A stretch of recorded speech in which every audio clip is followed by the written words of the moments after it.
तो केवल एक लोटा जल सारी समस्या का।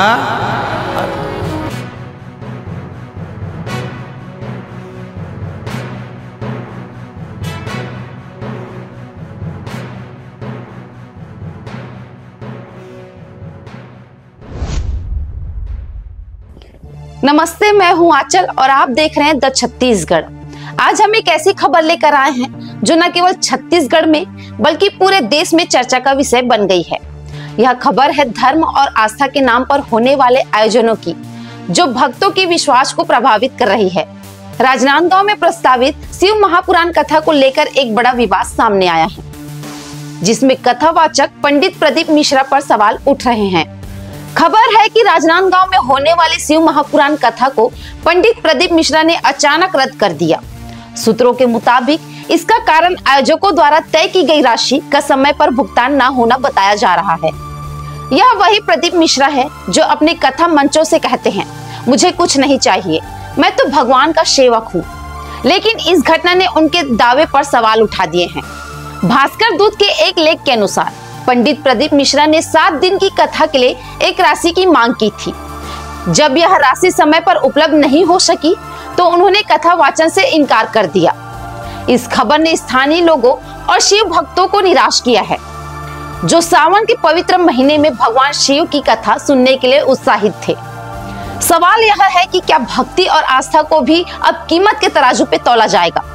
एक और देश में लोग गरीबी, बेरोजगारी और महंगाई से जूझ रहे हैं, जहां एक साधारण भक्त के लिए भगवान शिव को एक लोटा जल चढ़ाना ही बड़ी भक्ति है। वहीं दूसरी ओर कथावाचक द्वारा राशि की मांग करना क्या आस्था को प्रभावित नहीं करता? क्या धर्म का मंच अब केवल आयोजन और प्रबंधन तक सीमित हो गया है? इस मामले ने उन संतों की याद दिलाती है जो सच्चे अर्थ में भक्ति और धर्म का प्रचार करते हैं।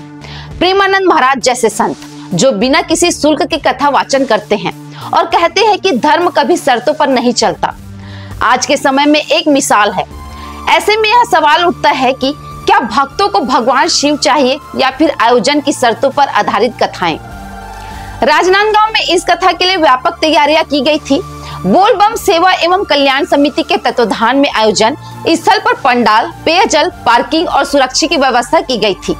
हजारों स्वयं सेवक और लाखों भक्त इस कथा का बेसब्री से इंतजार कर रहे थे, लेकिन कथा के रद्द होने से भक्तों में निराश है। कई भक्तों का कहना है कि यह उनकी आस्था को प्रभावित करने वाला है। स्थानीय लोगों और भक्तों ने इस घटना पर प्रतिक्रिया दी है। एक भक्त ने कहा, हम शिव की कथा सुनने आए थे, लेकिन यहाँ तो अन्य बातें हो रही है। यह भक्ति नहीं बल्कि आयोजन की बात है। वहीं कुछ लोगों ने इस घटना को धर्म के नाम पर आयोजन का उदाहरण बताया और मांग की है कि इस पर विचार किया जाए। यह पहली बार नहीं है जब पंडित प्रदीप मिश्रा चर्चा में आए हैं। इससे पहले भी उनकी कथाओं में जुड़ी घटनाएं सुर्खियों में रह चुकी हैं। इसके बावजूद उनकी कथाओं में लाखों की भीड़ जुटती है, जो उनकी लोकप्रियता को दर्शाता है। लेकिन इस बार का विवाद आस्था और आयोजन के बीच की रेखा को स्पष्ट कर रहा है। धर्म और आस्था का मोल पैसों से नहीं बल्कि श्रद्धा और विश्वास से तय होता है। जब एक कथावाचक जो लाखों भक्तों के लिए प्रेरणा का स्रोत है, कथा रद्द कर देता है, तो यह भक्तों की भावनाओं को प्रभावित करता है और सनातन धर्म की गरिमा पर सवाल उठाता है। अब यह भक्तों पर है कि वे तय करें कि उनकी आशा का आधार क्या होगा, सच्ची भक्ति या फिर शर्तों पर टिका हुआ धर्म। हम इस मामले पर नजर बनाए रखेंगे और आपको हर अपडेट से अवगत कराते रहेंगे।